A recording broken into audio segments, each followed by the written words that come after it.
হে আবার পুজো আমাদের অনুষ্ঠানে আপনাদের প্রত্যেককে স্বাগত। দুর্গাপূজার অনেক অনেক প্রীতি এবং শুভেচ্ছা আপনাদের প্রত্যেককেই। চলুন আজকের এই অনুষ্ঠান শুরু করছি 159 বছর পুরনো বনেদি বাড়ির একটি গল্প দিয়ে। কারণ এই বর্ধন বাড়ির পুজো জানেন আগে কোথায় হতো? আগে ওপার অর্থাৎ বাংলাদেশে হতো, কিন্তু দেশ ভাগের পর সেই পুজো আগরতলায় হয়।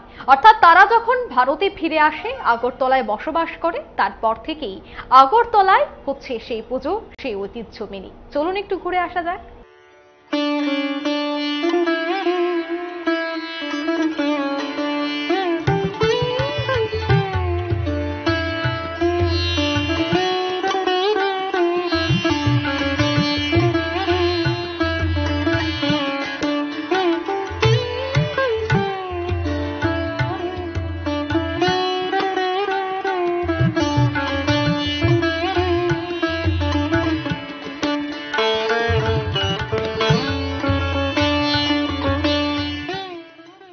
রাঙা পদ পদ্ম যুগে প্রণমী গো ভবদারা,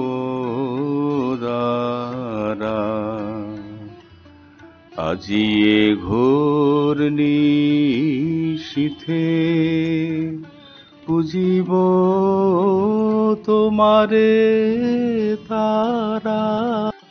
রাঙা পদ পদ্ম যুগে প্রণমী গো ভবদারা।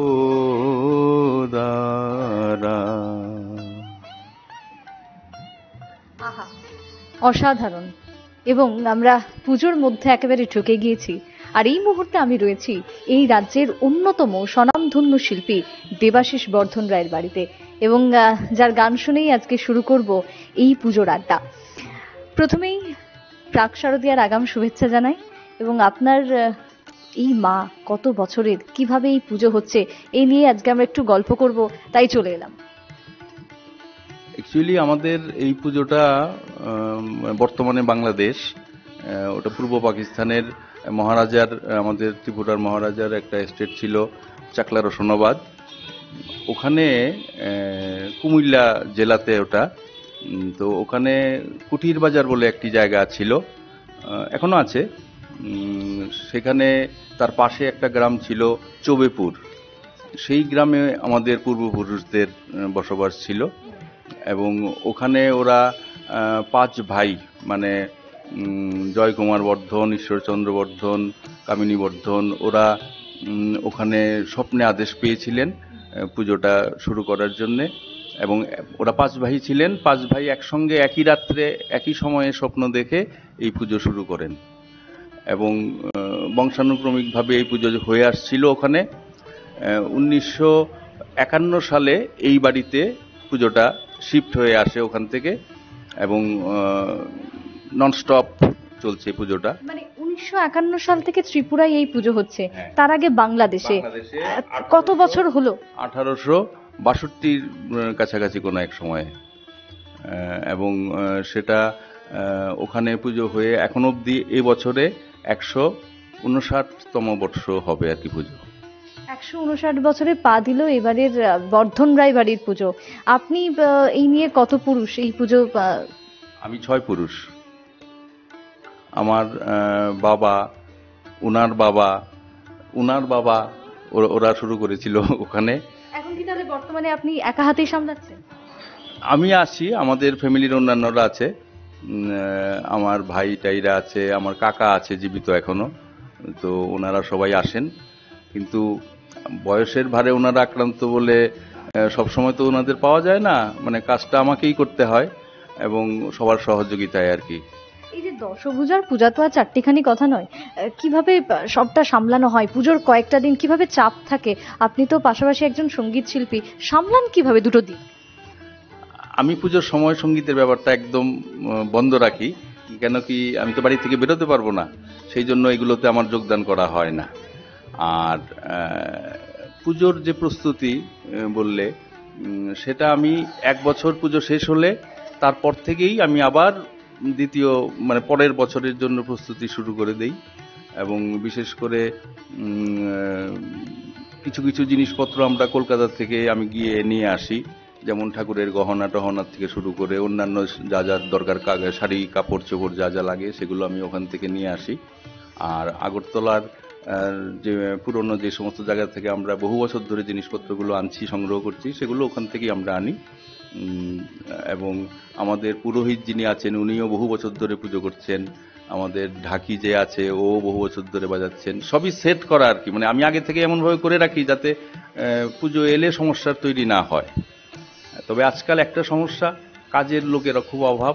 কারণ আমাদের বাড়িতে আগে যারা সবাই একসঙ্গে ছিল তখন অনেক লোকজন ছিল, এখন অনেক পরিবার শিফট হয়ে কলকাতায় বা বাইরে চলে গেছে, ওদেরকে পাওয়া যায় না। আর মোটামুটি আমার মামার বাড়ির দিকের কিছু লোকজন ওরা সহযোগিতা করত, কিন্তু ওরাও এখন এখানে নেই বা অনেকেই মারা গেছেন, সেই জন্য লোক সংখ্যা খুব কম। এখন বাইরের লোকের উপরে নির্ভর করে তো আর ঘরের পুজোটা করা যায় না। হ্যাঁ, এখন রান্নার লোক বা এমনি বাইরে কাজের লোক এগুলো আমরা বাইরে থেকে নেই, কিন্তু ঠাকুরের ভোগ টোগ করা এগুলো আমাদের নিজেদের ফ্যামিলির লোকজনরাই করে বা পরিচিত লোকজনরা সাহায্য করে। এই যে 5 ভাইয়ের স্বপ্নাদেশের মধ্য দিয়ে মা এলেন বর্ধন বাড়িতে, এই বাড়ির মায়ের কি আলাদা কোনো বিশেষত্ব রয়েছে পুজোর?